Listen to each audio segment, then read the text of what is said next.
was one of the most feared combat aircraft of World War II. Yet throughout its dramatic history, it was plagued by an early reputation as being far too dangerous to fly. The B26 Marauder. I was just petrified when I realized here I was on an air base full of those creatures, and I was going to have to be a pilot in one of them.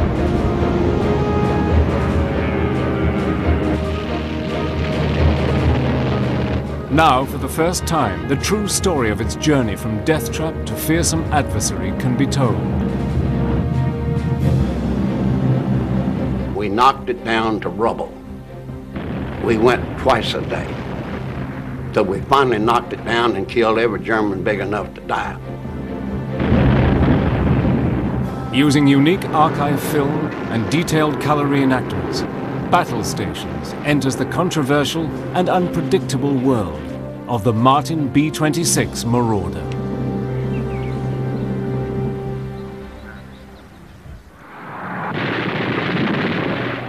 After the end of the First World War and the Treaty of Versailles, America was determined to stay out of international disputes.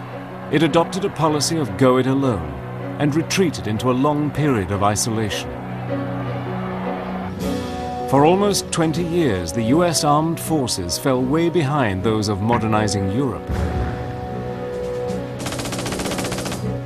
In Europe, air superiority was recognized as the key to successful modern warfare. It was a time of major technical developments, with new theories and tactics for the new generation of fighter bombers.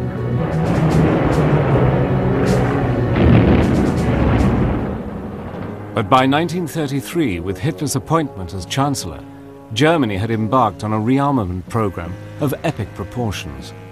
The Nazi machine began to replace all its old warplanes and produce a new generation of bombers. Yet across the Atlantic, American aviation remained very much the world of the small-town barnstormers. Latest American aeronautical innovation was geared towards luxurious commercial use, with new stylish all-metal aircraft like the Boeing 247 and the DC-3. America's air power was simply not up to modern air combat standards. America pays too little attention to the rise of Nazism in Europe, and too late does it identify the danger of Japanese expansionism. Now, one of the consequences of all this isolationism is that America had fallen behind in several key military areas, and aircraft was one of these. And on the eve of war, the Americans knew that they had to catch up, and fast. So in March 1939, a competition was urgently held for a new high-speed and heavily armed aircraft. The history on it is that the brass and the Air Force wanted a medium bomber with speed that could more or less defend itself without fighter escort, and was fast enough to evade fighters. Most importantly of all, the new bomber had to be able to go into production immediately. After just 4 months, the results of the competition were announced. The winner was a revolutionary twin-engine medium bomber designed by the Glenn L. Martin Company. The new aircraft had been designed by a young team led by a 26-year-old aeronautical engineer, Peyton M. Marauder. Marauder's radical new design was a sleek, heavily armed aircraft incorporating the latest aeronautical technology with short wings for high-speed performance. The aircraft had a top speed of 300 miles per hour. With developments in Europe causing increasing alarm, the US Army Air Corps was now under pressure to rearm and needed immediate delivery. Taking an unprecedented step, Martin's design was ordered to go straight from the drawing board into production. There would be no prototype for testing. This unique, off-the-shelf purchase was to sow seeds of disaster in the years to come.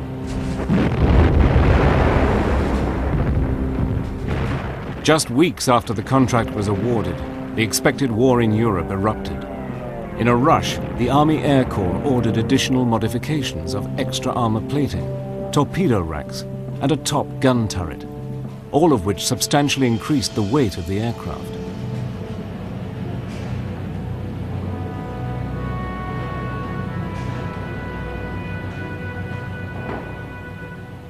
But there was no time for any evaluation or testing. The very first of this new generation of warplanes were delivered straight to the US Army Air Corps.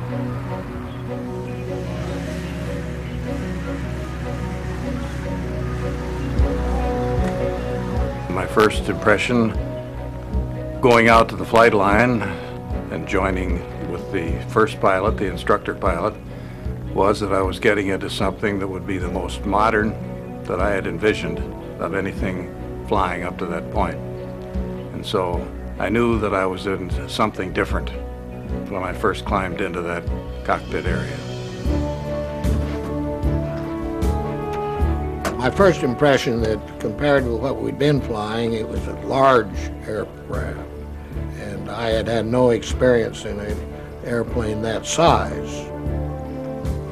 Also, it looked somewhat formidable with its four-bladed props and its guns in the tail and the guns around the body of the fuselage and a little gun in the navigator's compartment. So it was a forbidding-looking airplane.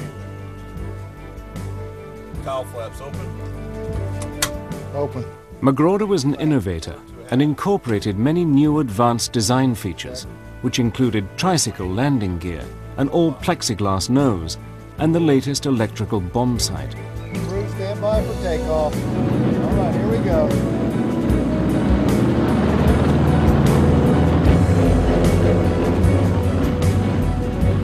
But the additional weight of the Army's modifications had also turned Marauder's streamlined aircraft into a potential killer.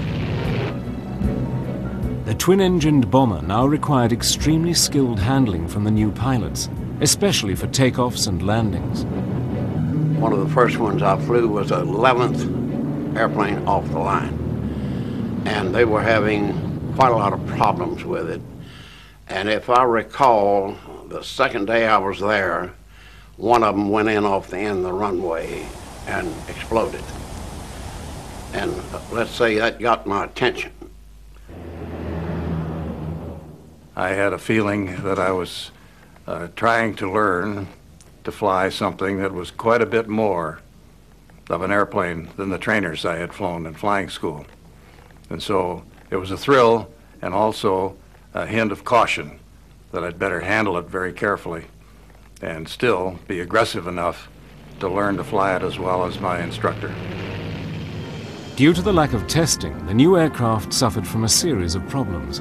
Nose wheel struts collapsed, hydraulic lines leaked, fuel lines clogged, and the yet untested four-bladed propellers regularly failed. To make matters worse, by the autumn of 1941, difficulties arose in material shortages in the defense industry. Aluminium and propellers were just not available. The airplanes were coming off the assembly line, but there were no props. So we would fly an airplane from Baltimore to Barksdale and take the props off and get them back up to Baltimore and do this again and bring airplanes down. By the end of 1941, the Martin factory finally completed the first delivery of 261 aircraft to the US Air Corps.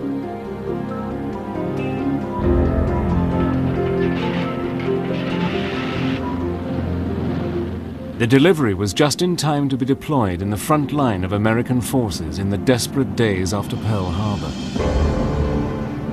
New pilots were now urgently needed for combat, but within months, this aircraft was proving too hot to handle, with an alarmingly high number of deadly accidents.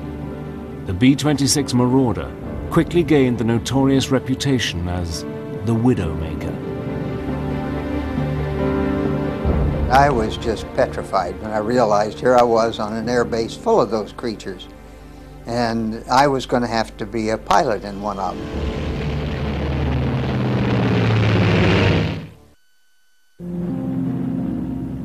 In February 1942, The Martin B26 Marauder had its baptism of fire in the Pacific War. This was the most advanced medium-range bomber in the world, but early combat operations were marred by one disaster after another. For the new, hastily trained pilots, it soon earned a reputation as a death trap.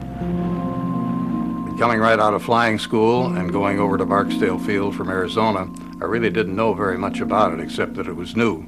But once I got there, I began to hear these stories, and then I kind of wondered what I was getting into.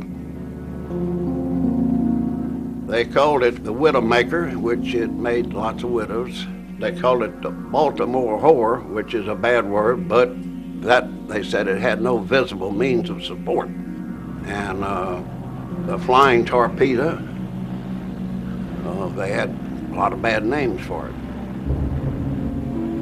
Trainee pilots were finding the B-26 too hot to handle. With fast landing speeds of 125 miles per hour, trainees would bring it in too slow. It would then stall, spin, and crash. You had more of a fighter plane feel to that airplane. When you came in for a landing, you didn't just bring it in a nice controlled sliding approach. You brought it in a very steep angle. And then at the very last minute, you would flare it out. And if your timing was right, you would kind of grease it on. If not, you'd splatter it pretty hard. Or if you did it too high, you would hit pretty hard.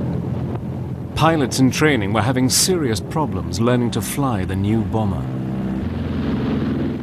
I actually had 10 of them walk in one morning and place their wings on my desk. And they got the choice of being mess officers or going down to Trinidad and flying B-18s on sub-patrol. We had 5 or 6 pilots that finally gave up flying. They just refused to fly any more combat. And I had unfortunately made a statement to another pilot that I was flying co-pilot for. He was a very ham-handed pilot, and he just he really frightened the daylights out of me the way he flew. So when I got back on the ground after this one mission, I told him, I'm never going to fly combat again if I have to fly with you. Ground crews were also experiencing severe problems in maintaining and servicing the new aircraft. We had a lot of tire problems, and if an airplane blew a tire right at liftoff, it usually killed the crew. And sometimes if you came in and the tire was shot up, one tire was shot up and he landed, well, a lot of times it did kill the crew also. The results were a series of deadly accidents. By early 1942, in a period of just 30 days, 15 B-26s were written off in crashes. One a day in Tampa Bay, that was the motto. I lost a bunch of friends. They had 7 of us graduate from cadet school at Luke Field. They had us flying fighters out there. And in 6 weeks, out of the 7, me and Pete Graves, only 2 left alive. The other 5 are out there swimming around. By now, the Committee on Military Affairs, headed by Senator Harry Truman, had begun to investigate the reasons behind so many fatalities. Were Martin's B-26 Marauders a death trap for American airmen? After 165 accidents and dozens of trainee crew killed, the Truman Committee recommended that all production and flying should be halted. But the Air Force still had faith in the plane and gave the responsibility of salvaging its reputation to General James Doolittle, commander of the celebrated Tokyo raid of April 1942. It would be a do-or-die operation. Jimmy Doolittle probably the best pilot that we ever had. He had flown air races, and he was a B-26 advocate. He thought it was a good airplane. He was always someplace flying. He was not a guy that was a desk jockey. And as a result, he was a pilot's pilot. And he came down and actually landed it on one engine, and he flew around and wrung it out over the top of the airport while all the young pilots were standing there watching him. And they said, Jesus, if he can do that, we can too. You knew that there was a man that had flown a lot of airplanes and knew what he was doing. And he pushed the limits a little bit because he made tighter turns than the rest of us and scared a little of, but we knew that we had a guy that knew what his limits were. The report revealed that the causes of the accidents were due mainly to the inexperience of the pilots and maintenance mechanics, along with the increased heavy weight of the airframe. To stop further problems with the dangerously overloaded planes, the engineers introduced a more powerful engine and also extended the wings by 3 feet. This made the plane much easier to control, especially takeoffs and landings. Doolittle organized a new training program for both pilots and mechanics. Flying demonstrations were performed by the legendary test pilot Vincent "Squeak" Burnett to boost morale and renew faith in the Marauder.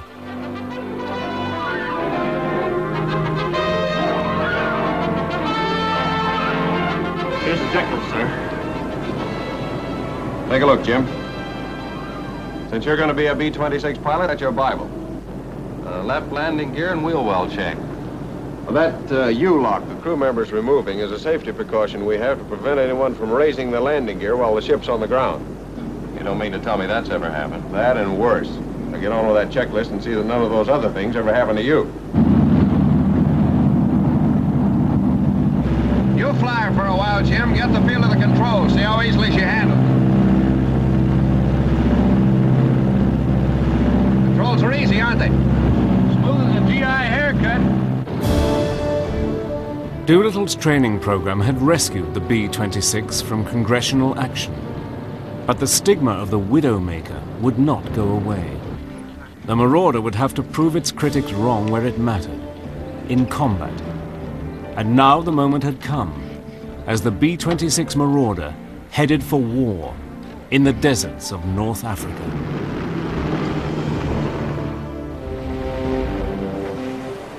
In November 1942, the 319th B-26 Bomb Group joined American forces in support of Operation Torch, the amphibious landings in North Africa.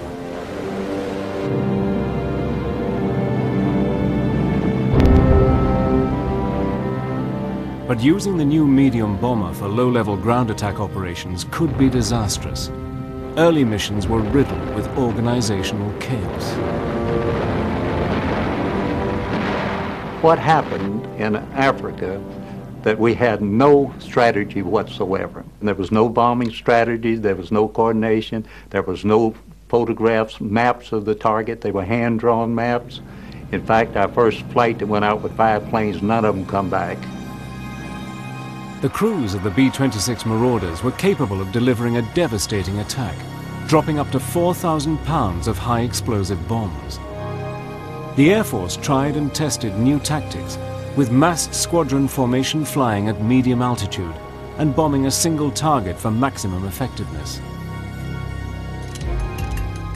The accuracy of hitting the target was dependent on the combined skills of the pilot and the lead bombardier with his sophisticated Norden bomb sight.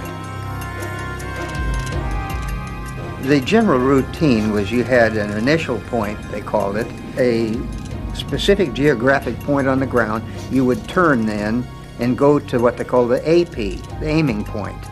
And as you went toward the aiming point, the bombardier would get his Norden bomb sight, which was an early model of a computer. He would get it organized so that he'd say left, left, right, right, up, up, down, down, whatever, to get the pilot and that computer going together.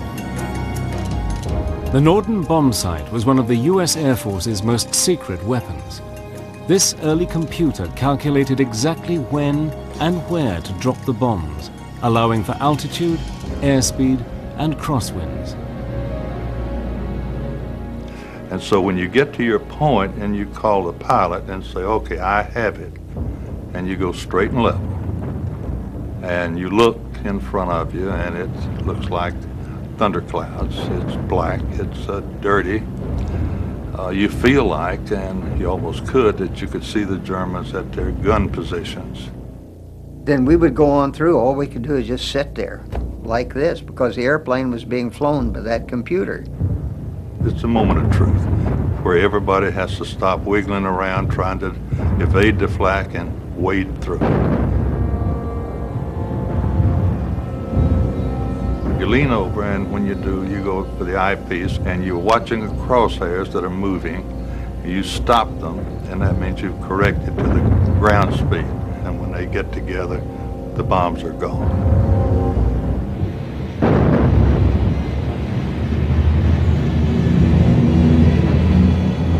The minute he'd say bombs away, then boy, we had our hands on the controls. Sometimes both of us would be, you know, getting it into whatever direction we'd pre-planned for the breakaway. Time stands still. Trust me, it's a long, long run when it really probably is 3 to 4 minutes, 5 minutes, but it seems a lot longer than that. The home run to the target for the crews of the Marauders was no easy ride. We had done our job, dropped the bombs. We encountered some flak and some fighters, but my airplane didn't get hit. And we were all assembled and going back to our base. But on one mission, one of the Marauders was hit by flak and unable to rejoin the formation.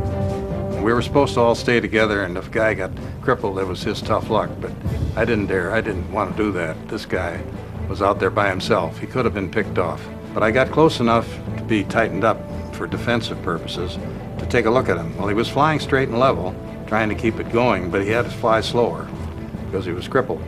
So I had a camera there that we all had, that if something unusual occurred, you could use the camera if you weren't busy fighting off something. And while the other guy flew the airplane, I took this picture myself. I noticed what was wrong. Both engines were moving, but underneath there was a big gash in the left wing. There were holes all along the side of it facing me. This airplane flew all the way back. It must have been about 150 miles or so that he flew back with me on his wing. He couldn't make a normal landing. He made a belly landing. Got those wheels up and skidded in. Nobody was injured inside, but the airplane was really wrecked. The Marauder was not only capable of surviving severe punishment, but was also recognized as a valuable kit of spare parts. If it hadn't been for airplanes bellying in, we would not have made it. That was our spare parts, airplanes bellying in, and as soon as we had a crew of people that went over and took parts off the airplane and said, had them put back in storage so we could have them when we needed them. In terms of belly landings as being a source of a possible crash, nobody really worried about that. We could skid that doggone thing right in, whether it was on mud or on a paved runway or not. And if we had to do it, we'd do it. And in fact, most people would rather make a belly landing than get it up there and bail out and let the airplane fall.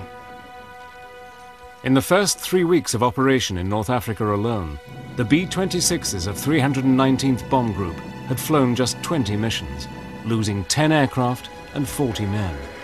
Now it was the B-26's combat losses that were called into question.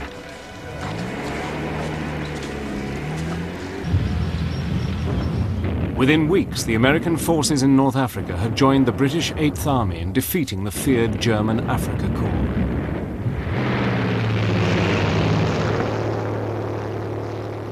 The Air Force continued to experiment with the B-26, bombing at different altitudes, but soon realized that it was most effective between 10 and 12,000 feet, exactly the height it was originally designed for.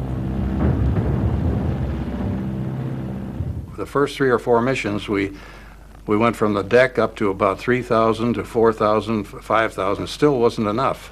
But very soon we learned that you had to get up above 7,500 feet to be safe from the kind of anti-aircraft, light anti-aircraft flak that they threw up at you.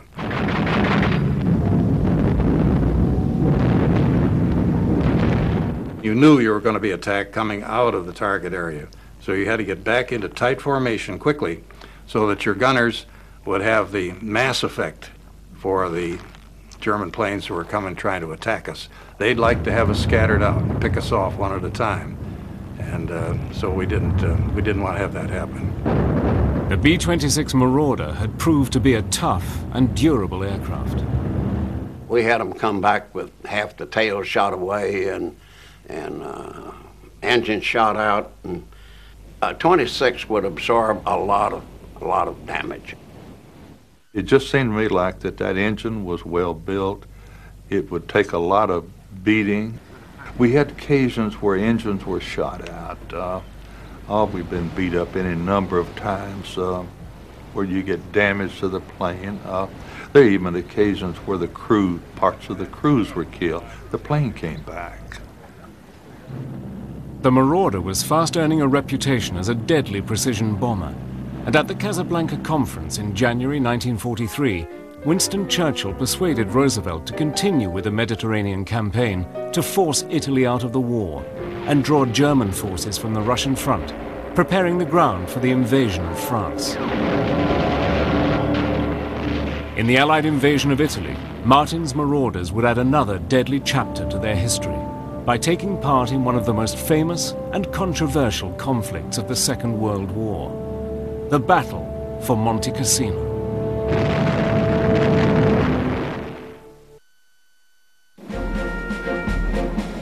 By 1943, a change of tactics from low-level to medium-altitude bombing and the combat experience of the Marauder crews had finally brought a change of fortune.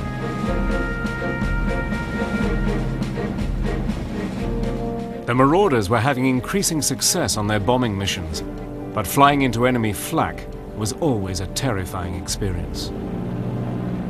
We could look ahead, and I remember saying to the pilot, I nudged him, I said, "What in the hell is that?" He looked at it and he said, "You've seen flak before." I said, "That's flak?"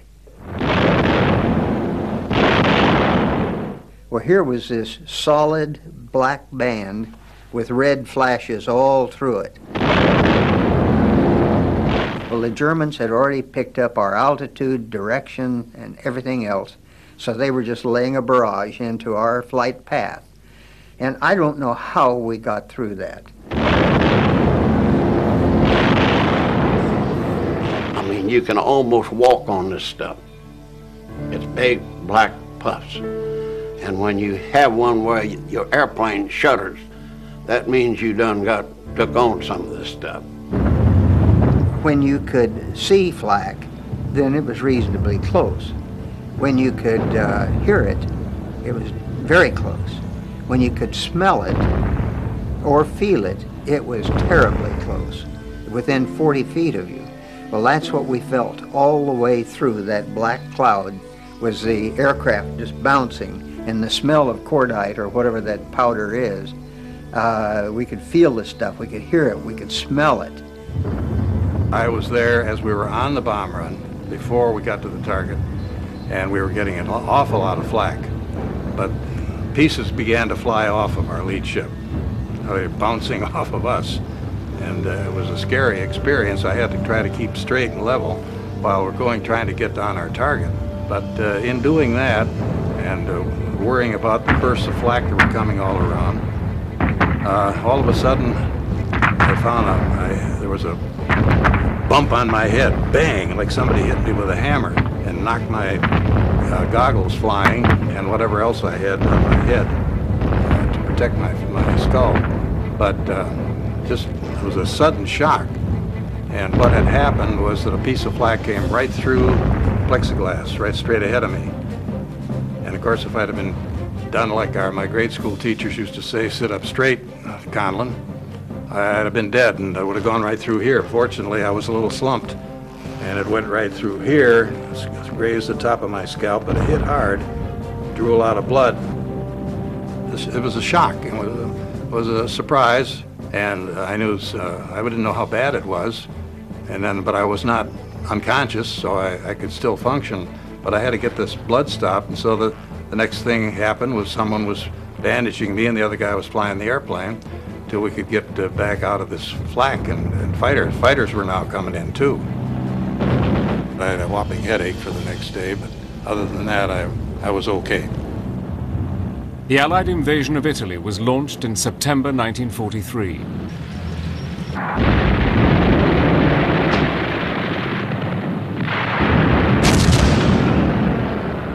In an attempt to hold the threatened city of Rome, the Germans constructed a series of defensive lines.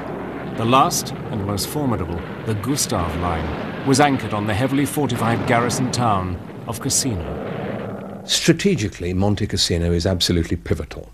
It's a formidably strong mountainous area right in the middle of the Gustav Line, which protects the direct route for the Allies to take Rome.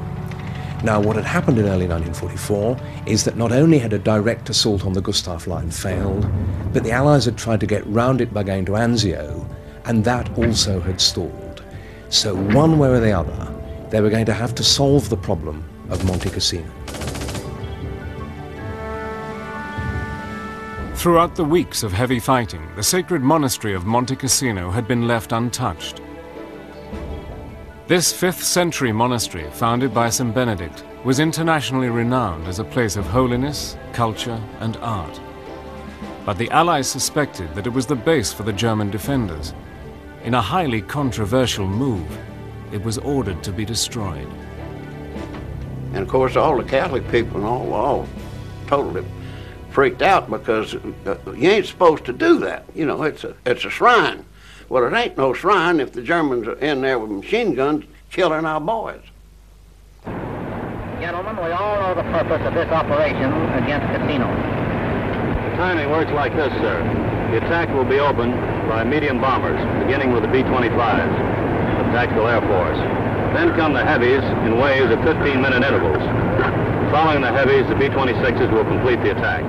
And during the briefing there, as I say, we had a Catholic chaplain get up and asked if any Catholic present, and there were some, you know, in every group.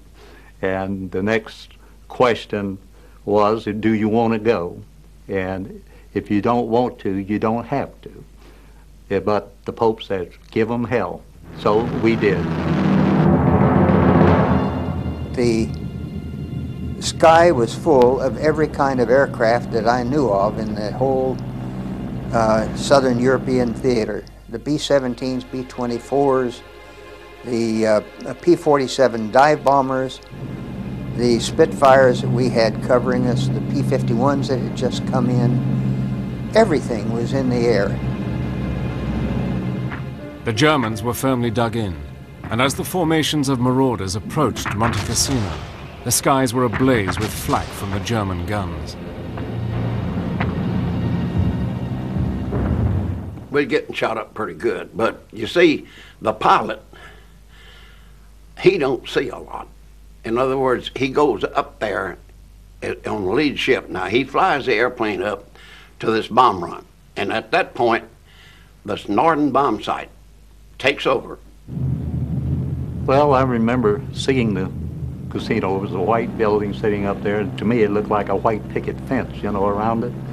And we made our bomb run, and as we was making our bomb run, we came in and we dropped our bombs, and I could see them exploding from one end to the other of the casino, and nothing but dust underneath there.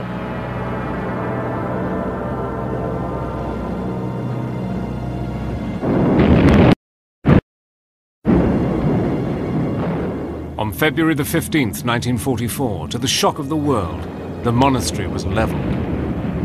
The accuracy of the B-26's bombing proved without a shadow of a doubt that if used properly, Martin's aircraft was a potent weapon. It was solid stone, you know. Them friars built a heck of a shrine. The walls on that thing were 6-8 foot thick. We knocked it down to rubble. We went twice a day. So we finally knocked it down and killed every German big enough to die.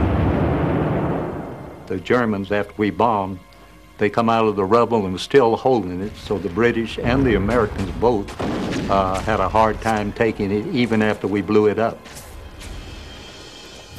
The bombing of Monte Cassino was a tragedy. Ironically, the bombing itself worked reasonably well. The B-26s did a good job, the bombing was quite accurate, and the monastery itself was leveled. The Germans then occupied the ruins, and the Allies simply weren't able to get them out of the ruins. Thus, although the bombing worked in the short term, the Allied operation to smash a hole through the Gustav Line failed. It was, however, a turning point for the Marauder.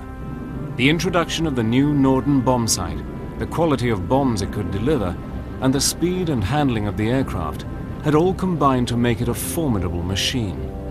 The Marauder could now literally deliver bombs on a button. Following the Mediterranean campaign and the fall of Rome, the B26 Marauder and its crew's reputation was growing from one victory to the next. Despite its notorious birth as the flying coffin, the Marauder was proving to be an outstanding aeroplane and feared adversary.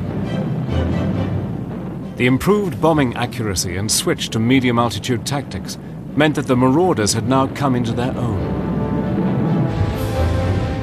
D-Day would provide the Marauders with new challenges. The B-26s were called upon to soften up the enemy in an intense pre-landing bombardment. They played a key role attacking German troop movements, communications, and defenses. Marauders of the 9th Air Force fly over the invasion surface fleet, past the beachhead to strike at enemy concentrations. And when the Allies invaded southern France, the B-26s helped to neutralize the heavily fortified southern French ports of Bordeaux and Toulon. Designated as a fortress by Hitler, the port of Toulon was dominated by hundreds of shore batteries and anti-aircraft guns. If the harbor was to be captured, the guns had to be destroyed.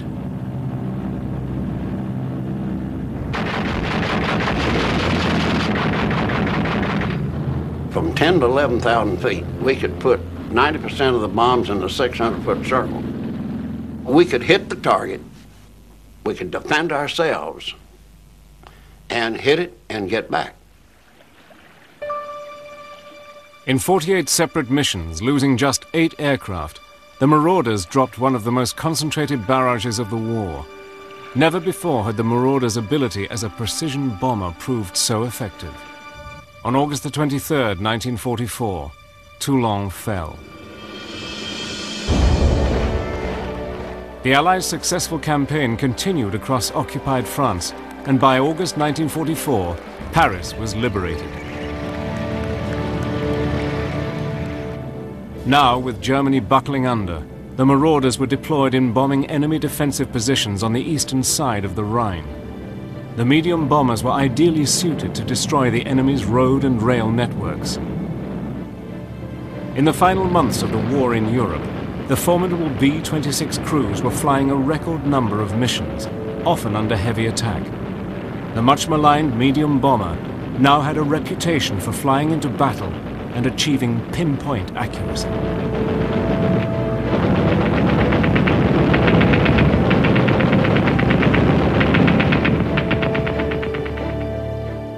The Marauder was also admired by its crews for its strength and ability to take intense punishment.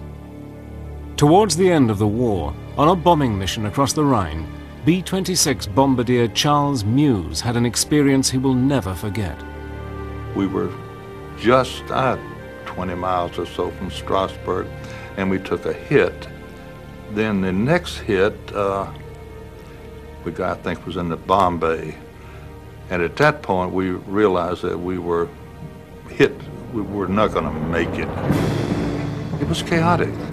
You know, neither engine was doing what it was supposed to do. We had fire. I could see the fire. You know, there was no mystery about it. The co-pilot was sitting, trying to get out, which he couldn't, but his parachute strap had caught on the seat. The release to the co-pilot's seat was between the pedals.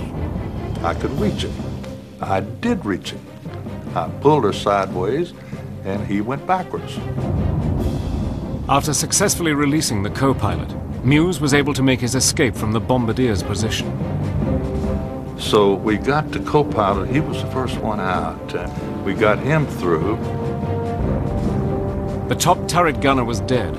The tail gunner and radio gunner made their dramatic escape, bailing out past the landing gear, leaving just Meuse and the pilot in the plane.